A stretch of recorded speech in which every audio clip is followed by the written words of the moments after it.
Drug trafficking case. The suspects include a Joplin dentist. And art lovers in Joplin take the first Thursday art walk of 2025.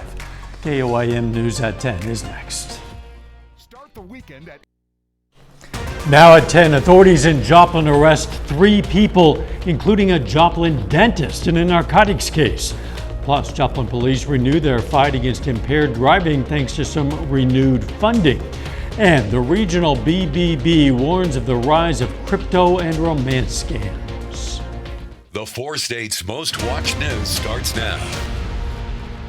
Authorities responded to reports of a shooting in the Emerson neighborhood in Joplin early this morning. This is KOIM News at 10. I'm Dow Quick. Joplin police have identified this man, Christian Davis, as the suspect in that shooting.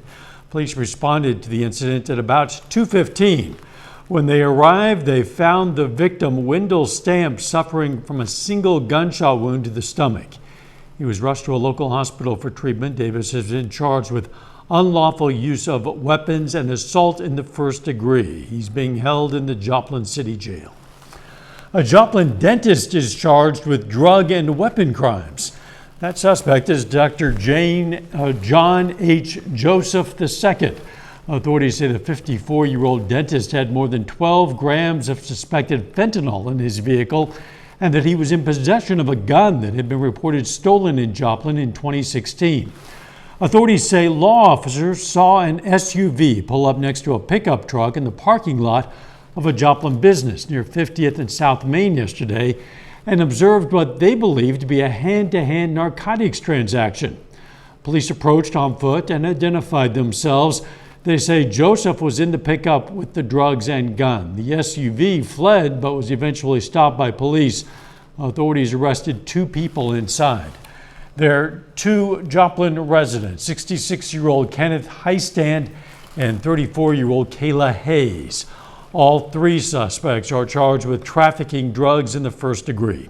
In addition, Joseph is charged with unlawful use of a weapon, and Heistand is charged with resisting or interfering with arrest.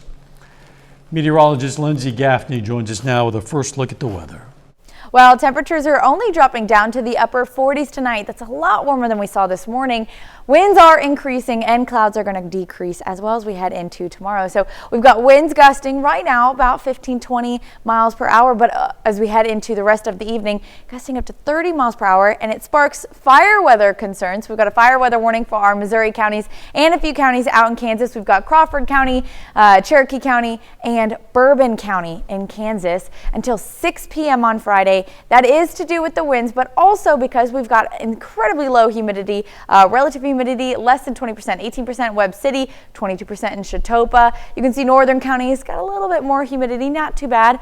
Now tonight we've got overcast skies, but again, those clouds are going to clear as our dry line pushes in as we head into tomorrow. And then we're also warming up. Mid-60s by 11 a.m. and then 70s for the high. I'm going to have a full look forecast coming up.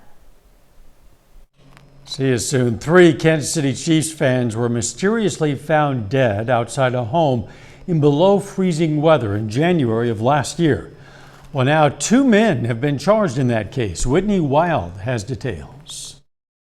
I need them to find out what in the world these boys were doing out in the backyard. For more than a year, their deaths have been shrouded in mystery. I never thought it would get as much attention as it has. I mean, I'm hoping that with the attention that it is getting, that it will get us closer to getting answers. On January 9th, 2024, the bodies of Ricky Johnson, David Harrington, and Clayton McGeeney were discovered in the snow outside the home of Jordan Willis, 2 days after the group got together to watch a Kansas City Chiefs football game. Detectives then obtained consent to search the home. They found 2 plastic bags containing white powdery substances. Now, nearly 14 months later, prosecutors are charging Jordan Willis and another man, Ivory J. Carson, in connection with their deaths. Mr. Willis and Mr. Carson are both charged with a single count of delivery of a controlled substance and 3 counts of involuntary manslaughter for recklessly causing the deaths of Mr. McGeeney, Mr. Harrington and Mr. Johnson. According to a probable cause affidavit, officials say the three men died of a combined fentanyl and cocaine toxicity. According to prosecutors, a witness told police he was at David Harrington's home with McGeaney, Johnson, and Willis the night of the football game, where he saw, quote, a large plate of cocaine allegedly supplied by Mr. Willis that everyone was using. The witness said the three friends were headed to Willis's house after the game, according to prosecutors. Another witness said he was with Willis, Harrington, McGeaney, and Johnson at Willis's home later on in the evening, where they drank alcohol, smoked marijuana, and used cocaine, according to prosecutors. Authorities also say they have text messages. The messages allegedly indicate that Mr. Carson supplied Mr. Harrington with cocaine. This case is a tragic reminder of the dangers of street drugs. But make no mistake, the people who supply those drugs can and will be held accountable when people overdose. In a statement, Jordan Willis's attorney says Willis maintains he isn't responsible for purchasing or supplying the drugs that led to the deaths of his three friends. As for Ivory Carson, no attorney is listed yet in online court records. The city of Joplin has renewed their funding to fight against impaired driving. The funding began 16 years ago when agencies all across the state began to see a spike in impaired driving crashes and fatalities. In Joplin, about 300 DWI arrests took place in 2023 alone. The funding through the state of Missouri allows for 2 full-time DWI officers in Joplin. It also funds overtime for these officers to help keep Joplin roads safe. Anyone that's driving a vehicle impaired is not alert. They're not giving their full attention to that vehicle. In 2024, more than 4,000 crashes in Missouri were alcohol or drug related. Scammers are getting kind of clever. 2 of the biggest frauds on the rise are crypto and romance scams. These scams are costing victims thousands of dollars each, often preying on emotions and financial dreams. Experts warn that the losses are adding up fast, with many people losing their savings before realizing the truth. High dollar amount that is bringing these scams, the investment scams, the romance scams, up to the top. With investment and cryptocurrency scams, 80% of people who get involved lose money, and the median loss is about $5,000. With romance scams, it's even higher at just over $6,000. That's why officials are urging people to stay vigilant and recognize the red flags before it's too late.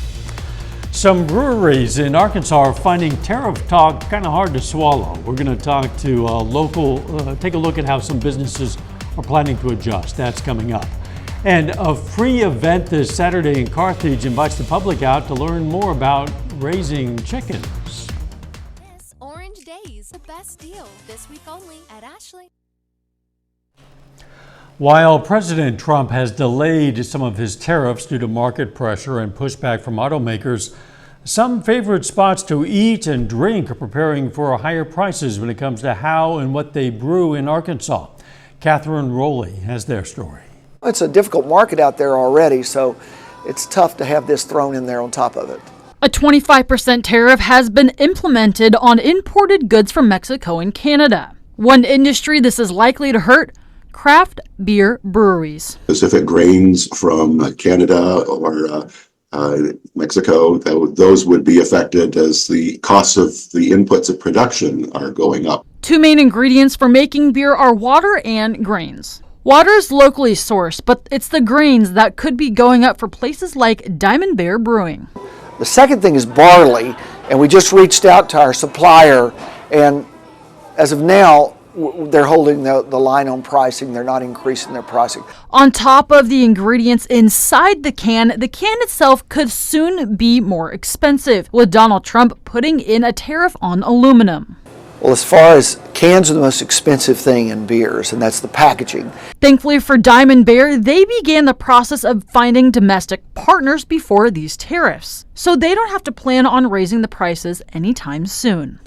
Well, we've got a good supply of cans. That's the number one thing. As far as malts, we're in good shape now, but I'll probably look at our inventories and may need to add up a little bit just to be on the safe side. As for how long these tariffs will last, UA Little Rock economic professor Michael Packo says it's a wait-and-see situation. Whether it's just a temporary kind of negotiating situation or whether we should count on these taxes being in place for the long run. And that's going to matter for business decisions and investment and expansion. Now, President Trump seems to have walked back some of his tariff talks. Since putting sweeping tariffs in place just 2 days ago, the president has since issued exemptions on tariffs for a variety of goods from Mexico and Canada. Race Brothers Farm and Home Supply in Carthage is holding a free event this coming Saturday to educate community members on how to raise their own chickens. The store's manager says they've seen a significant increase in the sale of live chickens. He says there are several reasons why this is happening. Wanting to just, feel more of a homestead type vibe. They're trying to become more, one with where we all came from. Just kind of want to expand and try to, grow and provide as much for ourselves as we can without having to, go to like mass market. Although it is cheaper actually to buy eggs from a store, the local farmers we spoke to said the eggs taste a lot richer and fresher than store-bought eggs. Franklin Technology Center in Joplin hosted its annual career and college fair today. The event gives students the opportunity to explore higher education pathways and diverse career opportunities. Hundreds of students attended to interact with various schools and military branches, as well as plenty of local businesses and industries. Event organizers say it's all about giving students many career choices. Pittsburgh Grace United Methodist Church is making a big impact, one plate of spaghetti at a time. For nearly 30 years, they've hosted a spaghetti dinner twice a year on the first Thursday in March and October. I do think it's a good way to bring the community together. When you have good food and fellowship, and that's one of the things that we hope to provide with this dinner, people always seem to gather. The funds go toward support of other Methodist churches, along with supporting others in the world, including support for those affected by Hurricane Milton. Lindsay returns next with a complete look at the forecast, and a little bit later, art lovers make the trip out to Joplin's first art walk of 2025. America's favorite game. Tales.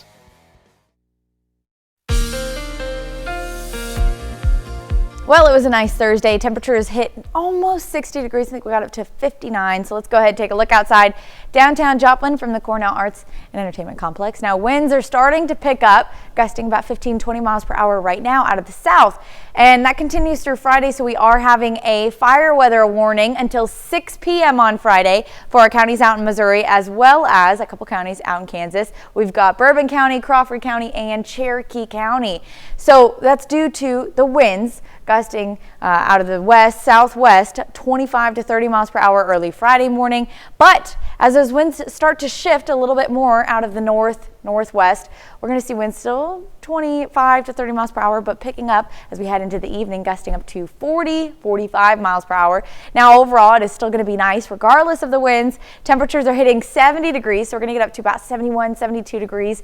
Overall, really nice, sunny, not seeing a lot of clouds. That's not the case tonight. We are seeing mostly overcast skies, may get a little patch of drizzle overall, but most of this is not going to touch the surface. And then we've got our dry line pushing through, which actually drops our humidity as well, which we just saw. We're getting down to less than 20% humidity afternoon, which is another reason that sparks our fire weather concerns. Now let's look at our future track. So we've got our dry line pushing through. Temperatures by 6:30 in the morning, upper 40s, low 50s, about 50 degrees in Joplin. We can see those winds starting to shift out of the west. A couple clouds move in later in the afternoon to those northern counties, and you can see that they had a little bit higher humidity out there because we are seeing that cold front push through overnight Friday and into Saturday morning. May bring a little bit of some drizzle there to our central counties, but mostly the rain is going to stay south in Oklahoma and south of I-44 on Saturday. And see how it kind of spins up, but doesn't really push up much further than the Joplin area, and then it kind of rotates back on out of here. So we've got that going on Saturday. Those southern cities getting a little bit of chance for some rain. Temperatures only getting up to the low 50s. Now Sunday hitting again almost about 60 degrees, about 59, and mostly sunny. So overall it's going to be a lot nicer and not as windy either. Now the warm up doesn't stop there. We've got 71 on Monday, 73 on Tuesday. We're kind of bouncing around in the 60s all the way to the 70s throughout the rest of the work week and into next weekend. Now Sunday, it is going to be fall or spring forward. We're jumping ahead another hour, so we lose an hour of sleep, but means we get an hour extra for the sunset Sunday night. So our sun's actually going to be setting 7 o'clock to 7:30 on Sunday compared to Saturday. So overall, we've got a nice cooler weekend, but a much warmer week ahead starting Monday in the 70s. A couple more rain chances there, but thunderstorm chances on Friday. Sounds good. Joplin's first Thursday Art Walk of the season officially kicked off tonight, celebrating local art and culture in the heart of downtown. For this opening night, festivities were held indoors with 6 downtown venues showcasing various art displays. One of the featured locations, the main event, welcomed visitors eager to experience the creative atmosphere. It was really great. I get to be amongst really cool artists that make completely different mediums but the same passion. The Art Walk event takes place from 5:30 to 8:30 p.m. on the first Thursday of every month through October. Still ahead, a Galena Bulldog signs to play volleyball at Fort Scott Community College, and Missouri Southern and Pitt State women's basketball square off in the quarterfinal round of the MIAA tournament. Ben McLeish has those stories and more up next in sports. You've got 4 days. It's day 2 of the MIAA tournament in Kansas City, and tonight 2 of our local teams do battle. It's Missouri Southern against Pittsburgh State. It's the quarterfinals of the MIAA tournament. Pitt State faces Missouri Southern for the 3rd time this year. First quarter, Southern freshman Grace Frazier attacks the basket and scores. Lions trail by 6. Macy James answers though right back for Pitt State. She gets the right-handed layup to fall. And James was a huge spark plug off the bench. Here she is again knocking down an open 3-pointer from the corner. Gorillas open a 19-point lead at half. Third quarter, more of the same. Grace Pyle straps back from the top of the arc and her 3-pointer is nothing but net. A few minutes later, Hannah Nilgis tries her luck from deep and she buries it. Gorillas lead by 33 points. And in the fourth quarter, Alba Lozano adds 3 more just for good measure. The Gorillas dominate the Lions 89-46, and the defending tournament champs are on to the semifinals. We knew that we cannot allow 3-point shots. We allowed one with Roach early in the first half, and we just got caught being distracted, honestly, like we ran away from her. And so we just kept talking about no threes, big plays. That's a team that thrives on big plays as far as 3-point shots. And so I think, again, our kids went in with a very distinct scout, and I think that they performed on that. I wasn't recruited a lot, so Coach Russell and Missouri Southern, that they were willing to take a chance on me, and I think that was huge. And from the moment I had stepped on campus, they made sure it was like home, and they always had the confidence in me, and I think that's so important. Like throughout my 5 years, like they've always had confidence in me, not just me, but in everybody on the team. Earlier this week, we caught up with Fairland boys basketball. The Owls earned a trip to the state tournament for the first time since 1925. This morning, they make their long-awaited return to state. And the Owls win their quarterfinal matchup 68-57 over Hartshorn. They're one of the last 4 teams standing, and that sets up a meeting with the defending state champion, Dale. That'll be tomorrow at noon. And of course, we'll keep you posted on the result as the Owls try to punch their ticket to the state championship game.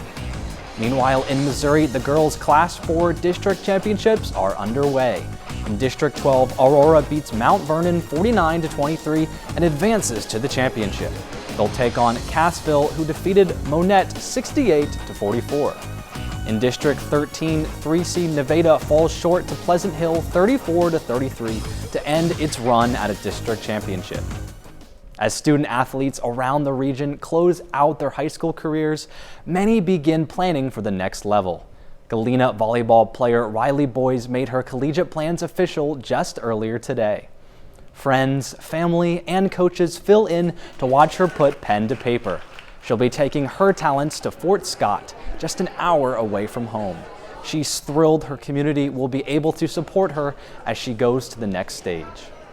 I chose Fort Scott because it's close to home. I can come back, see family. Family can come watch games, and I really like the environment there, and both of the coaches were really nice. It really means a lot that everyone came out here to support me and watch me go on and do other things with my life. It means a lot. It sure is an exciting time for these young athletes. For those athletes and for their fans and for their family, where they can stay close to home and like that, everybody wins, I think. We'll be right back. Proud to salute Dwayne Spicer, a four-state hero. Well, temperatures tomorrow are warming up to the low 70s, about 71, 72. It is going to be really windy because we've got a cold front coming through Friday night and into Saturday. That is going to drop our temperatures on Saturday, plus bring a couple of chances of rain later Saturday afternoon in the southern counties. Now we do spring forward on Sunday, so don't forget to change your clocks. Hey, open the box, pour the cereal, add the milk, and do it with a little extra enthusiasm because tomorrow is National Cereal Day, or at least so the cereal lobby wants you to think. It is observed every year on March 7th, they tell us. Cereal traces its roots to the 1800s. By late in the century, the Kellogg brothers, John and William, established their own food company. They stumbled onto what would become cornflakes. Of course, you know cornflakes. The product was put on the market, grabbed quick popularity all across our country, and today, of course, the grocery store cereal aisle is a long one with a whole lot of choices besides cornflakes. What's your favorite? Well, show everyone on social media by using the hashtag National Cereal Day. Do you have a cereal favorite, or do you even eat cereal? Well, I'll tell you what, as an evening anchor, usually I don't wake up early enough for breakfast. There you go, you go straight to lunch. How about a final sports note? Well, Fairland, as we covered, advanced to the second round in the state tournament. This is the farthest they've ever made it in the tournament, and they're only 2 games away from winning the whole thing. It's amazing. They last made the tournament 100 years ago, and now they've gone farther than anyone. Thanks for joining us. Don't forget the morning show starts at 5 a.m., and let's make it a great tomorrow.